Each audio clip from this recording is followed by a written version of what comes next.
दोस्तों, जब भी हम यूपीएससी का नाम सुनते हैं तो हमारे मन में एक ही बात आती है कि यूपीएससी का एग्ज़ाम बहुत कठिन एग्ज़ाम है। इसको हर कोई क्लियर नहीं कर सकता। आईएएस बनने के लिए बहुत मेहनत की आवश्यकता होती है। बहुत सारे लोग अपनी क्षमताओं को पहचाने बिना ही इस एग्ज़ाम से दूरी बना लेते हैं, क्योंकि उन्होंने इसके बारे में हर जगह सुना होता है कि यूपीएससी का एग्ज़ाम बहुत कठिन है, आईएएस बनना बहुत कठिन है। लेकिन दोस्तों, क्या सच में यूपीएससी का एग्ज़ाम इतना कठिन है कि अपनी क्षमताओं को पहचाने बिना ही हार मान लें? यूपीएससी के एग्ज़ाम में आपसे जो भी पूछा जाता है वह रैंडम तो नहीं पूछा जाता। पहले से सिलेबस डिसाइड होता है, प्री का सिलेबस डिसाइड होता है, मेंस का सिलेबस पहले से डिसाइड होता है, और इंटरव्यू में क्या अप्रोच होती है वह भी आपको पता रहती है। कई बार आपने मॉक इंटरव्यू भी देखे होते हैं, तो हर तरह से आपके पास पूरे पैटर्न की जानकारी है कि किस तरह से एग्ज़ाम को अप्रोच करना है। यह सच है कि यूपीएससी का एग्ज़ाम आम एग्ज़ाम की तरह नहीं है। इसका लेवल थोड़ा अलग है, और लेवल अलग होना भी चाहिए, क्योंकि आप एक प्रशासनिक अधिकारी बनने जा रहे हैं। आप आईएएस बनने जा रहे हैं। आईएएस बनने के बाद आप एक जिला संभालेंगे। अगर इतनी बड़ी जिम्मेदारी आपको दी जा रही है तो आपको पहले जांचा और परखा भी जाएगा। लेकिन लोगों ने इस एग्ज़ाम को इतना बड़ा बना दिया है, असल में ये उतना बड़ा है नहीं। यूपीएससी का एग्ज़ाम कठिन नहीं है। यूपीएससी का एग्ज़ाम संयम और धैर्य का खेल है। यूपीएससी का एग्ज़ाम एक मैराथन है, जिसे तभी जीता जा सकता है जब आप निरंतर धैर्य के साथ आगे बढ़ेंगे। अगर आपने थोड़ा सा भी जोश दिखाया, अपनी गति को मेंटेन नहीं कर पाए, तो आपका मोरल डाउन होगा और आप इस एग्ज़ाम की रेस में पीछे रह जाएंगे। हर साल करीब 10 लाख लोग यूपीएससी के एग्ज़ाम में बैठते हैं। उनमें से केवल 1000 के आसपास लोग सेलेक्ट होते हैं। इन्हीं 10 लाख लोगों में से 9 लाख लोग यह कहते हुए मिल जाएंगे कि यूपीएससी का एग्ज़ाम बहुत कठिन है। जब 9 लाख लोगों ने अपने मन में पहले से ही ये बात डाल रखी है कि यूपीएससी का एग्ज़ाम बहुत कठिन है, तो क्या आपको लगता है कि वह यूपीएससी का एग्ज़ाम कभी क्लियर कर पाएंगे और आईएएस बन पाएंगे? नहीं बन पाएंगे दोस्तों, क्योंकि उनके अंदर पहले से ही डर मौजूद है। वह सिर्फ इस भीड़ का हिस्सा है और भीड़ को बढ़ाते हैं और भीड़ को ही रिप्रेजेंट करते हैं। क्योंकि जिस व्यक्ति के मन में निगेटिव विचार घर कर गए हों कि एग्ज़ाम हमसे कैसे होगा, यह बहुत कठिन एग्ज़ाम है। दोस्तों, जब ये लोग पहले से ही मान कर चल रहे हैं कि ये एग्ज़ाम कठिन है, हमसे कैसे होगा, तो दोस्तों आप समझ सकते हैं कि ये लोग आगे कैसे बढ़ सकते हैं। दोस्तों, हर दिन उन्हें यही लगेगा कि एग्ज़ाम बहुत कठिन है और ये बात उनके मन में बैठ जाएगी। दोस्तों, आप ऐसा मत सोचना कि यूपीएससी में जो 10 लाख फॉर्म डाले जाते हैं वह हर एक स्टूडेंट जेन्युइन है। नहीं, यहाँ पर सिर्फ कुछ ही स्टूडेंट जेन्युइन होते हैं जो असल में आईएएस बनने के लिए पढ़ाई करते हैं और आईएएस बनते भी हैं। 10 लाख की भीड़ में 9 लाख लोग ऐसे हैं जिनके मन में यह विचार बैठ चुका है कि यूपीएससी का एग्ज़ाम हमसे नहीं होगा, यह बहुत कठिन है, लेकिन फिर भी वह एग्ज़ाम देते हैं। तो आप समझ सकते हो दोस्तों, एग्ज़ाम देने से कुछ नहीं होने वाला। जब तक आप में पॉजिटिव एटीट्यूड और जुनून नहीं होगा तो आप इस एग्ज़ाम को क्लियर नहीं कर पाओगे। जो टॉपर्स हुए हैं उन लोगों ने भी इस एग्ज़ाम को दिया है और क्लियर किया है। उन लोगों ने यह बात नहीं सोची थी कि यूपीएससी बहुत कठिन है। अगर वह लोग पहले दिन से ही यह बात सोच लेते कि यूपीएससी कठिन है तो वह पास नहीं कर पाते और वह टॉपर्स की लिस्ट में आपके सामने न होते। बहुत सारे लोग इसी सोच के साथ यूपीएससी की तैयारी करते हैं कि एग्ज़ाम बहुत कठिन है, लेकिन फिर भी वह तैयारी में लग जाते हैं। अब जब तैयारी में लग जाते हैं तो कुछ साल की मेहनत के बाद वह असफल हो जाते हैं, क्योंकि उनका असफल होना निश्चित था, क्योंकि वह पहले से ही मानकर चल रहे थे कि एग्ज़ाम कठिन है। जब वह असफल हो जाते हैं तो अपने आप को प्रूव कर देते हैं कि हाँ, मैं जो सोच रहा था वह बात सच थी, और उसी बात का ढिंढोरा फिर वह हर जगह पीटते हैं। समाज में हर बच्चों तक यह बात पहुंचाने की कोशिश करते हैं कि यूपीएससी का एग्ज़ाम बहुत कठिन है। देखो, मैंने तो बहुत मेहनत की थी, फिर भी मैं असफल हो गया, एग्ज़ाम कठिन है। इस तरह की बातें वह करते हुए नजर आएंगे। लेकिन दोस्तों, ऐसा नहीं होता है।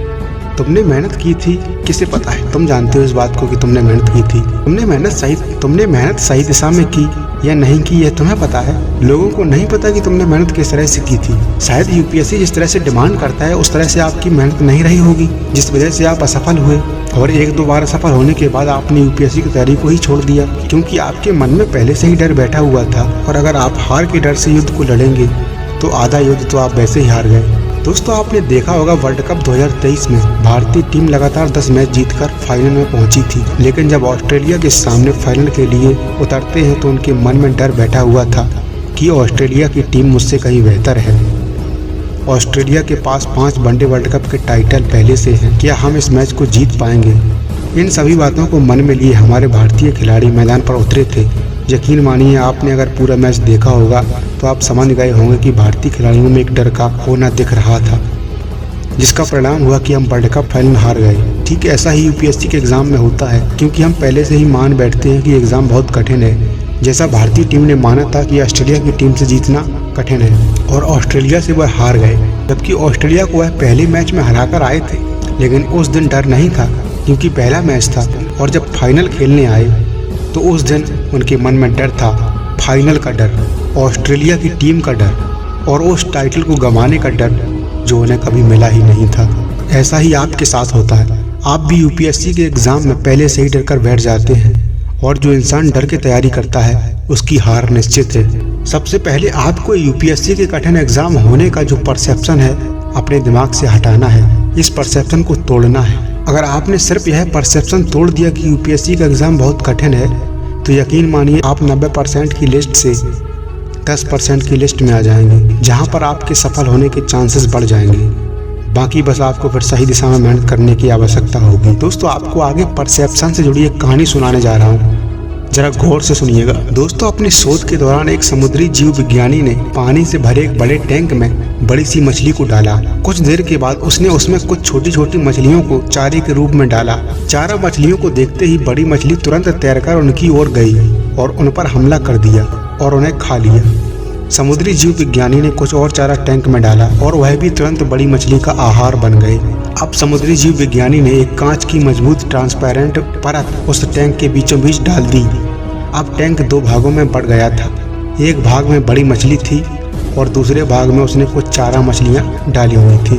पारदर्शी कांच से बड़ी मछली चारा मछलियों को देख सकती थी। चारा मछलियों को देख बड़ी मछली फिर से उन पर हमला करने के लिए उस ओर जाती है, लेकिन कांच के विभाजक से टकरा कर रह जाती है।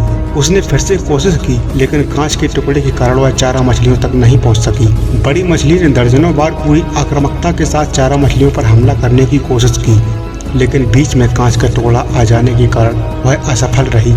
कई दिनों तक बड़ी मछली उस कांच के विभाजक के पार जाने की कोशिश करती रही, लेकिन सफल ना हो सकी। अंततः थक हारकर उसने एक दिन हमला करना ही छोड़ दिया और टैंक के अपने ही भाग में रहने लगी।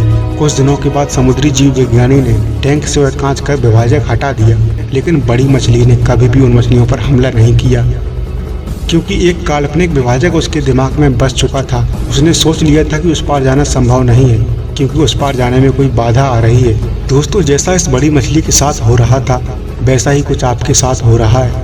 आप भी यूपीएससी की तैयारी करते हैं और एग्ज़ाम देते हैं। कई बार आप प्री भी निकाल लेते हैं, लेकिन आप मेंस में अच्छा नहीं कर पाते हैं, क्योंकि प्री एग्ज़ाम निकालने से कोई आईएएस नहीं बनता। आईएएस बनने के लिए प्री, मेंस, इंटरव्यू तीनों में आपको अच्छा करना होता है। आपने तैयारी करके यूपीएससी का एग्ज़ाम दिया और आप फेल हो गए। इसके बाद आपके मन में यह परसेप्शन बनता चला जाएगा कि यह एग्ज़ाम बहुत कठिन है, मैं बार बार कोशिश कर रहा हूँ लेकिन हो नहीं रहा।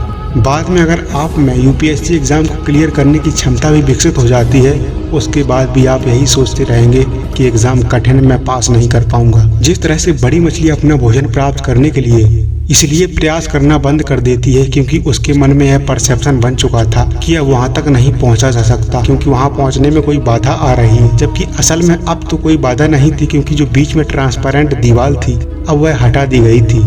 अब चाहे तो आसानी से अपने भोजन तक पहुंच सकती थी, लेकिन वह परसेप्शन का शिकार हो चुकी थी। नेगेटिव परसेप्शन उसके दिमाग में बैठ चुका था। इसके बाद वह हताश होकर बैठ गई थी, जबकि उसके सामने उसका भोजन मौजूद था। ठीक उसी प्रकार आप में क्षमता विकसित हो जाती है। आप सही दिशा में पढ़ाई भी कर रहे होते हैं, यूपीएससी की रिक्वायरमेंट को भी फुलफिल कर रहे होते हैं और आप यूपीएससी क्रैक करने के लिए तैयार भी होते हैं, लेकिन फिर आपका दिमाग कहता है कि छोड़ो यार, यह नहीं होगा, क्योंकि नेगेटिव परसेप्शन आपके दिमाग में बैठा दिया जाता है। और इसी तरह से बहुत सारे लोग यूपीएससी की तैयारी को बीच में ही छोड़ देते हैं, जबकि वह अपनी क्षमताओं का विकास कर चुके होते हैं। और क्षमताओं के विकास हो जाने के बाद भी यूपीएससी को छोड़ देना इसी मछली की तरह है जो भोजन को प्राप्त करना छोड़ चुकी है, जबकि भोजन उसके सामने है। दोस्तों, अगर यूपीएससी का एग्जाम निकालना है तो सबसे पहले इस परसेप्शन को तोड़ दो कि यूपीएससी कठिन है। अगर आप इस परसेप्शन के साथ यूपीएससी की तैयारी करते हैं तो यकीन मानिए आप सफल नहीं हो पाएंगे, आप अपना समय बर्बाद कर रहे हैं।